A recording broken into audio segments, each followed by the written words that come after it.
ವಿಜಯಪುರದಲ್ಲಿ ಅನ್ನಭಾಗ್ಯಕ್ಕೆ ಖದೀಮರ ಕನ್ನ ಅಕ್ರಮವಾಗಿ ಸಾಗಿಸ್ತಾ ಇದ್ದ 40 ಟನ್ ಅಕ್ಕಿ ಸೀಸ್, ತಮಿಳುನಾಡು ಮೂಲದ ಲಾರಿ ಜಪ್ತಿ.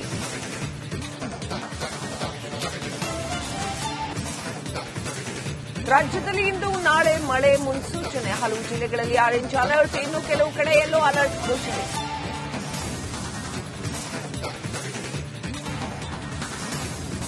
ಹಫೀಜ್ ಸಯೀದ್ ಅಡಗುತಾಣ ಪತ್ತೆ, ಲಾಹೋರ್ನಲ್ಲಿ ಮುಂಬೈ ದಾಳಿ ಮಾಸ್ಟರ್ ಮೈಂಡ್ ವಾಸ್ತವ್ಯ, ಪಾಪಿ ನಿವಾಸಕ್ಕೆ ಬಿಗಿ ಭದ್ರತೆ.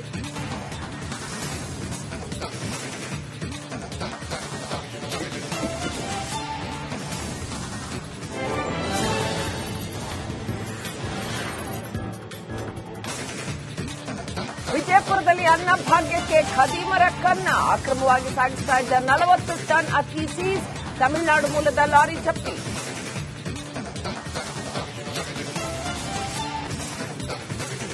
ರಾಜ್ಯದಲ್ಲಿ ಇಂದು ನಾಳೆ ಮಳೆ ಮುನ್ಸೂಚನೆ, ಹಲವು ಜಿಲ್ಲೆಗಳಲ್ಲಿ ಆರೆಂಜ್ ಅಲರ್ಟ್, ಇನ್ನು ಕೆಲವು ಕಡೆ ಯೆಲ್ಲೋ ಅಲರ್ಟ್ ಘೋಷಣೆ.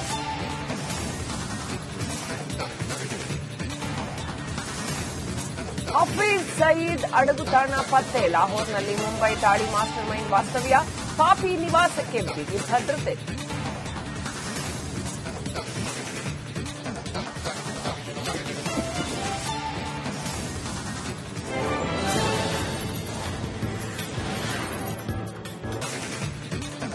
ವಿಜಯಪುರದಲ್ಲಿ ಅನ್ನಭಾಗ್ಯಕ್ಕೆ ಖದೀಮರ ಕನ್ನ ಅಕ್ರಮವಾಗಿ ಸಾಗಿಸ್ತಾ ಇದ್ದ 40 ಟನ್ ಅಕ್ಕಿ ಸೀಸ್, ತಮಿಳುನಾಡು ಮೂಲದ ಲಾರಿ ಜಪ್ತಿ.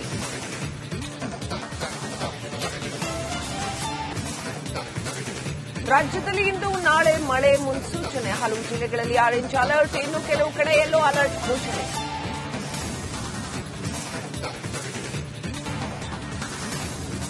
ಹಫೀಜ್ ಸಯೀದ್ ಅಡಗುತಾಣ ಪತ್ತೆ, ಲಾಹೋರ್ನಲ್ಲಿ ಮುಂಬೈ ದಾಳಿ ಮಾಸ್ಟರ್ ಮೈಂಡ್ ವಾಸ್ತವ್ಯ, ಪಾಪಿ ನಿವಾಸಕ್ಕೆ ಬಿಗಿ ಭದ್ರತೆ.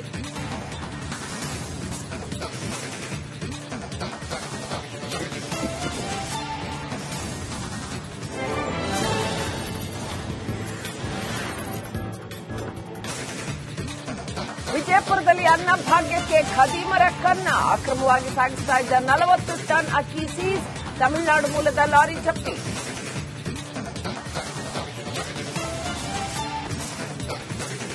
ರಾಜ್ಯದಲ್ಲಿ ಇಂದು ನಾಳೆ ಮಳೆ ಮುನ್ಸೂಚನೆ, ಹಲವು ಜಿಲ್ಲೆಗಳಲ್ಲಿ ಆರೆಂಜ್ ಅಲರ್ಟ್, ಇನ್ನು ಕೆಲವು ಕಡೆ ಯೆಲ್ಲೋ ಅಲರ್ಟ್ ಘೋಷಣೆ.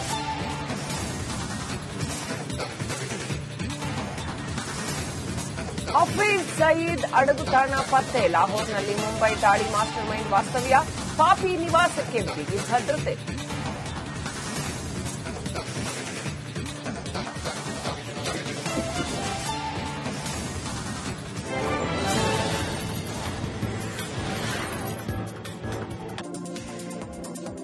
ಕಲಬುರಗಿಯಲ್ಲಿ ಬಸವ ಜಯಂತಿ ಅದ್ದೂರಿಯಾಗಿ ಆಚರಣೆ ಮಾಡಿದ್ರು.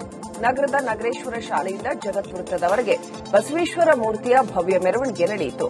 ಇತ್ತ ಮೆರವಣಿಗೆಯಲ್ಲಿ ಡಿಜೆ ಹಾಡಿಗೆ ಮಹಿಳೆಯರು ಸಖತ್ ಸ್ಟೆಪ್ಸ್ ಹಾಕಿದ್ರು.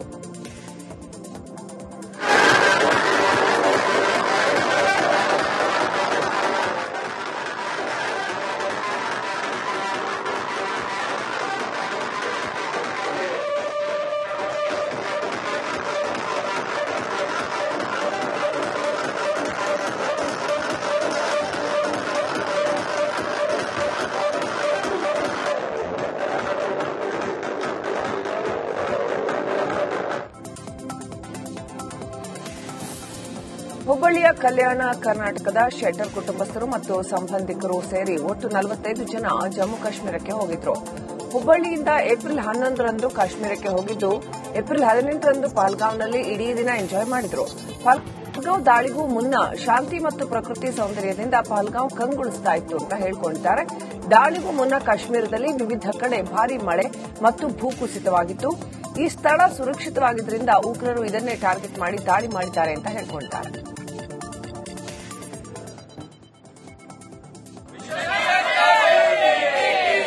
ಇಲ್ಲೋಡ್ರಿ ಎಲ್ಲಾರು ಹಿಂದೋಡ್ರಿ ಹಿಂದೆ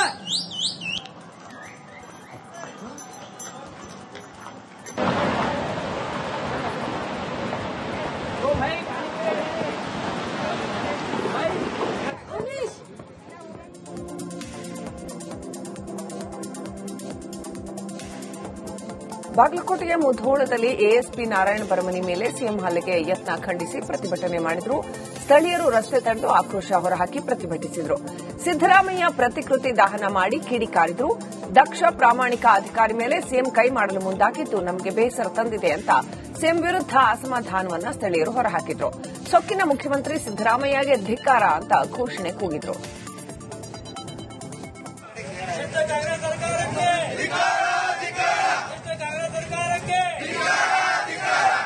ಸೊಕ್ಕಿನ ಮುಖ್ಯಮಂತ್ರಿ ಸಿದ್ದರಾಮಯ್ಯಗೆ, ಸೊಕ್ಕಿನ ಮುಖ್ಯಮಂತ್ರಿ ಸಿದ್ದರಾಮಯ್ಯಗೆ, ಭ್ರಷ್ಟ ಕಾಂಗ್ರೆಸ್ ಪಕ್ಷಕ್ಕೆ, ದಕ್ಷ ಪೊಲೀಸ್ ಅಧಿಕಾರಿ ಮೇಲೆ ತಪ್ಪು ತೋರಿದ ಸಿದ್ದರಾಮಯ್ಯಗೆ.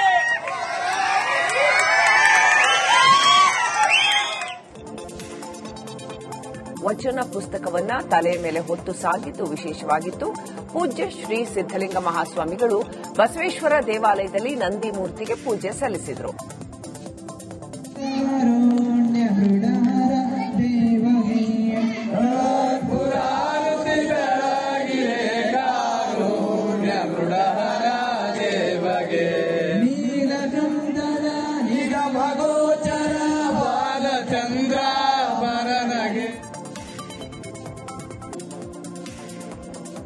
ಪಹಲ್ಗಾಂವ್ ಉಗ್ರರ ದಾಳಿಯಲ್ಲಿ ಹತರಾದವರಿಗೆ ಶಿವಮೊಗ್ಗದಲ್ಲಿ ಶ್ರದ್ದಾಂಜಲಿ ಸಲ್ಲಿಸಲಾಯಿತು. ನೂರಾರು ಮಕ್ಕಳು ಪಹಲ್ಗಾಂವ್ ಘಟನೆ ಮರುಸೃಷ್ಟಿಸಿ ನೃತ್ಯದ ಮೂಲಕ ವಿಭಿನ್ನವಾಗಿ ಶ್ರದ್ದಾಂಜಲಿ ಸಲ್ಲಿಸಿದರು. ಮ್ಯಾಜಿನ್ ಡಾನ್ಸ್ ಗ್ರೂಪ್ ವಿಭಿನ್ನವಾಗಿ ಶ್ರದ್ದಾಂಜಲಿಯನ್ನು ಅರ್ಪಿಸಿತು. ಶಿವಮೊಗ್ಗದ ಅಂಬೇಡ್ಕರ್ ವೃತ್ತದಲ್ಲಿ ಶ್ರದ್ದಾಂಜಲಿ ಸಲ್ಲಿಸಲಾಯಿತು.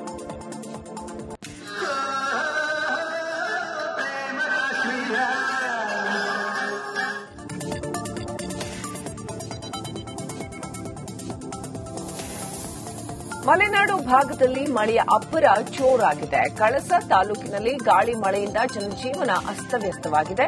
ಕಳೆದ 3 ದಿನಗಳಿಂದ ಸುರಿತಾ ಇರುವ ಮಳೆಗೆ ಜನ ಹೈರಾಣಾಗಿದ್ದಾರೆ. ಗಾಳಿ ಮಳೆಯಿಂದ ಕಳಸ ತಾಲೂಕಿನ ಹಲವೆಡೆ ಮರ ಧರೆಗುರುಳಿವೆ. ಹೀಗಾಗಿ ಕೆಲ ಗ್ರಾಮಗಳಿಗೆ ವಿದ್ಯುತ್ ಸಂಪರ್ಕ ಕಡಿತಗೊಂಡಿದೆ. 4 ದಿನಗಳಿಂದ ಕೆಲ ಗ್ರಾಮಗಳಲ್ಲಿ ಕರೆಂಟ್ ಇಲ್ಲದೆ ಜನ ಪರದಾಡ್ತಾ ಇದ್ದಾರೆ.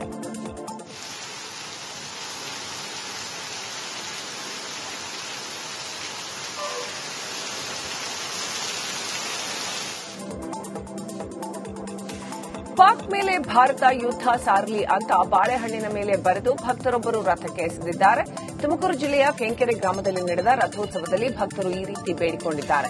ಐತಿಹಾಸಿಕ ಶ್ರೀ ಚನ್ನಬಸವೇಶ್ವರ ಸ್ವಾಮಿಯ ರಥೋತ್ಸವದಲ್ಲಿ ಭಕ್ತರು ಕೋರಿಕೊಂಡಿದ್ದಾರೆ.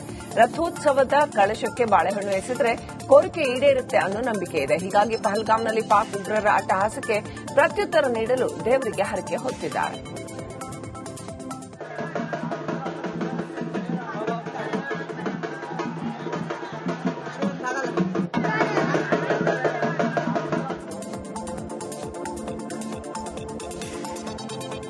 ನನ್ನ ಸಾವಿಗೆ ಎಸಿಎಫ್ ಮೇಡಂ ಕಾರಣ ಅಂತ ಡೆತ್ ನೋಟ್ ಬರೆದಿದ್ದು ಅರಣ್ಯ ವೀಕ್ಷಕ ಆತ್ಮಹತ್ಯೆಗೆ ಶರಣಾಗಿದ್ದಾರೆ. ಮೈಸೂರು ಜಿಲ್ಲೆ ಸರಗೂರು ತಾಲೂಕಿನಲ್ಲಿ ಈ ಘಟನೆ ನಡೆದಿದೆ. ಕ್ವಾರ್ಟರ್ಸ್ನಲ್ಲಿ ಪಿ ಸುರೇಶ್ ಶವ ಕೊಳೆತ ಸ್ಥಿತಿಯಲ್ಲಿ ಪತ್ತೆಯಾಗಿದೆ. ಮೇಲಾಧಿಕಾರಿಗಳು ಕಿರುಕುಳ ನೀಡಿದ್ದಾರೆ ಅಂತ ಪಿ ಸುರೇಶ್ ಡೆತ್ ನೋಟ್ನಲ್ಲಿ ಉಲ್ಲೇಖಿಸಿದ್ದಾರೆ. ಎಸಿಎಫ್ ಅಮೃತ ಮಾಯಪ್ಪನವರ ವಿರುದ್ಧ ಆರೋಪ ಕೇಳಿಬಂದಿದೆ. ಸರಗೂರು ಪೊಲೀಸ್ ಠಾಣೆಯಲ್ಲಿ ಹೊಟ್ಟೆ ನೋವು ತಾಳಲಾರದೆ ಸಾವು ಅಂತ ಪ್ರಕರಣ ದಾಖಲಾಗಿದ್ದು ಸುರೇಶ್ ಪೋಷಕರು ಆಕ್ರೋಶ ಹೊರಹಾಕಿದ್ದಾರೆ. ಅವನು ಸೋಮವಾರ ನಮ್ಗೆ 8 ಗಂಟೆ ಅಷ್ಟೊತ್ತಲ್ಲಿ 7:30 8 ಗಂಟೆ ಅಷ್ಟೊತ್ತಲ್ಲಿ ಫೋನ್ ಮಾಡ್ದ. ಅವನ್ಗೆ ತುಂಬಾ ಟಾರ್ಚರ್ ಅಂತ ಅದೇನೋ RF ಅಂತಿದಾರಂತಲ್ಲ ಅವ್ರು ಟಾರ್ಚರ್ ಅಂತ ಕೊಡ್ತಿದ್ದು. ಮೆಮೊ ಎಲ್ಲ ಕೊಟ್ಟಿದ್ದಾರಂತ ಡ್ಯೂಟಿನೇ ಸರಿಯಾಗಿ ಮಾಡಲ್ಲ ಅಂತ. ಅವನು 8 ಗಂಟೆಲಿ ಏನೋ ಹೇಳ್ಬೇಕು ಅಂತ ನಮ್ಗೆಲ್ಲ ಫೋನ್ ಮಾಡಾನ, ನನಗೆ ಮಾಡಾನ, ನನಗೂ ಹೇಳ್ಬೇಕು ಅಂತಂದ. ಹೇಳಲಿಲ್ಲ ಅವನು. ಅರುಣ ಎಲ್ಲೇ ನಿಂತ ನನ್ನ ತಮ್ಮ ಎಲ್ಲೇ ಅಂತ ಕೇಳ್ದ. ನಾನಿಲ್ಲ ಅವನ ಕಣಪ್ಪ ಅಂದ್ಬಿಟ್ಟು ಕೊಟ್ಟಿ ನನ್ನ ಮಗನ ಜೊತೆ ಮಾತಾಡ್ಬೇಕು ಅಂತ ಹೇಳೋಣ. ಅದ್ರಲ್ಲೂ ಹೇಳಕ್ಕಾಗಿಲ್ಲ ಅವನ ಕೈಲಿ. ಇನ್ನು ನಮ್ಮ ಅಕ್ಕನ ತಮಿಳ್ನಾಡನ್ನ ಫೋನ್ ಮಾಡ್ಬೇಕು, ನಂಬರ್ ಕೊಡು ಅಂತಂದ. ನಾನು ಅವನು ಡ್ರಿಂಕ್ಸ್ ಮಾಡಿರ್ಬೋದು, ಇನ್ನು ಟಾರ್ಚರ್ ಕೊಡ್ತಾನ ಅಂದ್ಬಿಟ್ಟು ಅವ್ನು ನಮ್ಮ ಮಗಳ ನಂಬರ್ ನಾವು ಕೊಡ್ಲಿಲ್ಲ. ಇವನು 8 ಗಂಟೆಲಿ ಮಾಡಿದ್ಮೇಲೆ ಅಷ್ಟೇ ಫೋನ್ ಸ್ವಿಚ್ ಆಫ್ ಮಾಡ್ಕೊಬಿಟ್ಟ. ಅವ್ನು ಹೇಳ್ದ, ನನ್ಗೆ RF ಇಂದ ನಂಗೆ ತುಂಬಾ ತೊಂದರೆ, ಅವರಿಂದ ನನ್ನ ಟಾರ್ಚರ್ ತುಂಬಾ ಕೊಡ್ತಾರೆ. ವಿರೋಧ ಪಕ್ಷದವರಿಗೆ ಸಿದ್ದರಾಮಣ್ಣ ಡಿಕೆ ನೋಡಿದ್ರೆ ನಡುಕ ಶುರುವಾಗುತ್ತೆ. ಮಾಲೂರು ಶಾಸಕ KY ನಂಜೇಗೌಡ ಹೀಗಂತ ಹೇಳಿದ್ದಾರೆ. ಭಯ ಇದೆ, ಅದಕ್ಕಾಗಿ ಅವರು ಟೀಕಿಸ್ತಾರೆ. ಭಯ ಇಲ್ಲದೆ ಇದ್ರೆ ಅವರು ಜಾಸ್ತಿ ಮಾತನಾಡ್ತಾ ಇರಲಿಲ್ಲ. ಸಿದ್ದರಾಮಯ್ಯನವರು ಪಾಕಿಸ್ತಾನ ಪರ ಮಾತಾಡಿಲ್ಲ, ಯುದ್ಧ ಬೇಡ ಅಂತ ಹೇಳಿಲ್ಲ. ಸಂದರ್ಭ ಬಂದಾಗ ಯುದ್ಧ ಮಾಡಲೇಬೇಕು, ಭಾರತೀಯರೆಲ್ಲರೂ ಒಂದಾಗಬೇಕಿದೆ ಅಂತ ಹೇಳಿದರು. ಬೆಳಗಾವಿಯಲ್ಲಿ ಪೊಲೀಸ್ ಅಧಿಕಾರಿಗೆ ಹೊಡೆದಿಲ್ಲ ಅಂತ ಕೋಲಾರದಲ್ಲಿ ಶಾಸಕ KY ನಂಜೇಗೌಡ ಹೇಳಿದ್ದಾರೆ. ವಿರೋಧ ಪಕ್ಷದ ನಾಯಕರಿಗೆ ಸಿದ್ದರಾಮಣ್ಣ DK ಶಿವಕುಮಾರ್ನ ಕಾಂಗ್ರೆಸ್ ನೋಡಿದ್ರೆ ನಡಕ. ಭಯ, ಅದಕ್ಕಾಗಿ ಟೀಕೆ ಮಾಡ್ತಾರೆ. ಆ ಭಯ ಇಲ್ದಿದ್ರೆ ಅವ್ರು ಜಾಸ್ತಿ ಮಾತಾಡ್ತಾ ಇರಲಿಲ್ಲ. ಈಗ ಸಿದ್ದರಾಮಯ್ಯವರು ಮುಖ್ಯಮಂತ್ರಿಗಳು ಪಾಕಿಸ್ತಾನ ಪರ ಮಾತಾಡಿರೋದಲ್ಲ, ಅದು ಯುದ್ಧ ಬೇಡ ಅಂತ ಹೇಳಿರೋದಲ್ಲ, ಸಂದರ್ಭ ಅಂತ ಹೇಳಿರೋದು. ನಾವು ಒಂದೇ ಸಾರಿ ಯುದ್ಧ ಮಾಡ್ತೀವಿ ಅಂತ ಹೇಳೋದಲ್ಲ, ಅಂತ ಸಂದರ್ಭ ಬಂದಾಗ ಮಾಡಲೇಬೇಕು, ಎಲ್ಲರೂ ಒಟ್ಟಿಗೆ ಭಾರತೀಯರೆಲ್ಲ ಒಂದಾಗಬೇಕು ಅಂತ ಹೇಳಿರೋದು ಅಲ್ವಾ. ಕೈದು ಹೊಡೆದ್ರ ಒಬ್ಬ ಮುಖ್ಯಮಂತ್ರಿ ಒಬ್ಬ ಅಧಿಕಾರಿ ಜವಾಬ್ದಾರಿನ ಮರೆತಾಗ ಒಬ್ಬ ಮುಖ್ಯಮಂತ್ರಿ ಧೈರ್ಯವಾಗಿ ಹೇಳುವಷ್ಟು ಅಧಿಕಾರ ಇಲ್ವಾ? ಅದನ್ನೇ ಹೇಳೋದು. ಹೊಡೆದ್ರ ಅವರು. ಮಣಿಪಾಲದ ಮಾಹೆ ವಿಶ್ವವಿದ್ಯಾಲಯಕ್ಕೆ ಆಂಧ್ರಪ್ರದೇಶದ ರಾಜ್ಯಪಾಲ ಎಸ್ ಅಬ್ದುಲ್ ನಜೀರ್ ಭೇಟಿ ನೀಡಿದ್ದಾರೆ. ಮಾಹೆ ವಿಶ್ವವಿದ್ಯಾಲಯದಿಂದ ಹಾವಂಜೆಯಲ್ಲಿ ಆರಂಭವಾದ ಮಣಿಪಾಲ್ ಹಾಸ್ಪೈಸ್ ಮತ್ತು ರೆಸ್ಪೈಟ್ ಸೆಂಟರ್ ಎಂಎಚ್ಆರ್ಸಿ ಲೋಕಾರ್ಪಣೆಗೊಳಿಸಲಾಯಿತು. ಹಾವಂಜೆಯಲ್ಲಿ ಸ್ವರ್ಣ ನದಿಯ ದಡದಲ್ಲಿ ಹಸಿರು ಕ್ಯಾಂಪಸ್ ತೆರೆಯಲಾಗಿದೆ. 105 ಬೆಡ್ಗಳ ವ್ಯವಸ್ಥೆಯ ಈ ಕೇಂದ್ರ ಜುಲೈ ತಿಂಗಳಿನಿಂದ ಜನರ ಸೇವೆಗೆ ಲಭ್ಯವಾಗಲಿದೆ.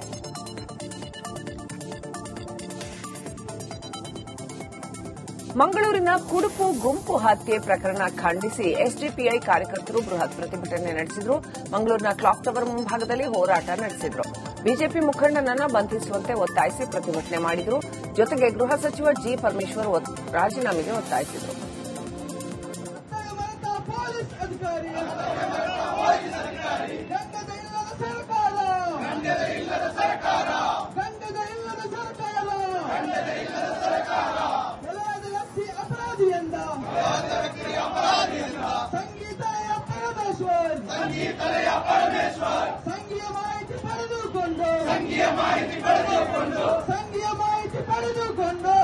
ಅಸಮಾಧಾನ ಹೊರಹಾಕಿದ್ದಾರೆ. ರಸ್ತೆಯಲ್ಲಿ ಪಾಕ್ ಧ್ವಜ ಅಂಟಿಸಿ ಅಸಮಾಧಾನ ಹೊರಹಾಕಿದ್ರು. ಅಂಕೋಲದ ಬಸ್ ನಿಲ್ದಾಣದ ಎದುರು ರಸ್ತೆ ಮೇಲೆ ಕಾಲಡಿ ಪಾಕ್ ಧ್ವಜ ಹಾಕಿದ್ರು. ಪಾಪಿ ದೇಶವನ್ನು ಧ್ವಂಸ ಮಾಡಿ ಎಂಬರ್ಥದಲ್ಲಿ ಬರಹವುಳ್ಳ ಪಾಕಿಸ್ತಾನದ ಧ್ವಜ ಅಂಟಿಸಿ ಕಿಡಿಕಾರಿದ್ದಾರೆ. ಪೊಲೀಸರು ಸ್ಥಳಕ್ಕೆ ಧಾವಿಸಿ ಪಾಕ್ ಧ್ವಜ ತೆರವುಗೊಳಿಸಿದ್ದಾರೆ.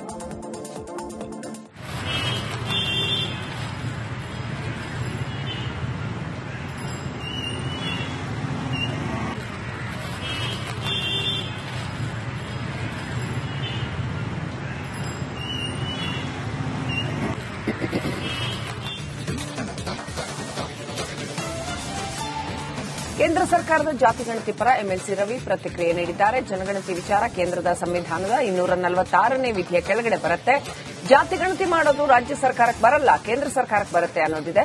ಜಾತಿಗಣತಿ ಮೂಲಕ ಕೆಲವು ಪಕ್ಷಗಳು ತಮ್ಮ ರಾಜಕೀಯ ಬೇಳೆ ಬೇಯಿಸಿಕೊಳ್ತಾ ಇದ್ರು. ಆರ್ಥಿಕ, ಸಾಮಾಜಿಕ, ಶೈಕ್ಷಣಿಕ ಯೋಜನೆಗಳ ನಿರ್ಧಾರ ಮಾಡೋದಕ್ಕೆ ಇದು ಸಹಾಯಕವಾಗಿದೆ ಅಂತ ಎಂಎಲ್ಸಿ ರವಿ ಹೇಳಿದರು. ಕೇಂದ್ರ ಸರ್ಕಾರದ ಜನಗಣತಿ ಜೊತೆ ಜಾತಿಗಣತಿಯನ್ನ ಕೇಂದ್ರ ಸಚಿವ ಎಚ್ ಡಿ ಕುಮಾರಸ್ವಾಮಿ ಸ್ವಾಗತಿಸಿದ್ದಾರೆ. ಇದು ಅಧಿಕೃತ ಹಾಗೂ ವೈಜ್ಞಾನಿಕ ವರದಿಯಾಗಲಿದೆ. ರಾಜಕೀಯ ಪ್ರೇರಿತ ರಾಜ್ಯದ ಸಮೀಕ್ಷೆಗಳ ಮೇಲೆ ವಿಶ್ವಾಸಾರ್ಹತೆ ಇರೋದಿಲ್ಲ. ಮೋದಿ ಅವರ ನಿರ್ಧಾರಕ್ಕೆ ಸ್ವಾಗತ ಅಂತ ಎಚ್ಡಿಕೆ ಟ್ವೀಟ್ ಮಾಡಿದ್ದಾರೆ.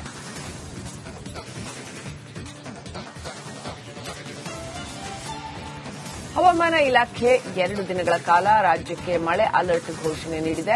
ಇಂದು ಮತ್ತು ನಾಳೆ ರಾಜ್ಯದ ಹಲವು ಜಿಲ್ಲೆಗಳಲ್ಲಿ ಮಳೆಯಾಗಲಿದೆ. ವಿಜಯಪುರ, ಯಾದಗಿರಿ, ಬಾಗಲಕೋಟೆ, ರಾಯಚೂರು, ಕೊಪ್ಪಳ, ಧಾರವಾಡ, ಹಾವೇರಿ, ಗದಗ ಜಿಲ್ಲೆಗಳಿಗೆ ಆರೆಂಜ್ ಅಲರ್ಟ್ ಘೋಷಿಸಲಾಗಿದೆ. ಶಿವಮೊಗ್ಗ, ಚಿತ್ರದುರ್ಗ, ಉಡುಪಿ, ಚಿಕ್ಕಮಗಳೂರು, ತುಮಕೂರು, ಹಾಸನ, ದಕ್ಷಿಣ ಕನ್ನಡ, ಕೊಡಗು, ಮೈಸೂರು, ಮಂಡ್ಯ, ಚಿಕ್ಕಬಳ್ಳಾಪುರ, ಚಾಮರಾಜನಗರ, ಕೋಲಾರ, ರಾಮನಗರ, ಬೆಂಗಳೂರು ಹಾಗೂ ಬೆಂಗಳೂರು ಗ್ರಾಮಾಂತರ ಜಿಲ್ಲೆಗಳಿಗೆ ಯೆಲ್ಲೋ ಅಲರ್ಟ್ ಘೋಷಿಸಲಾಗಿದೆ.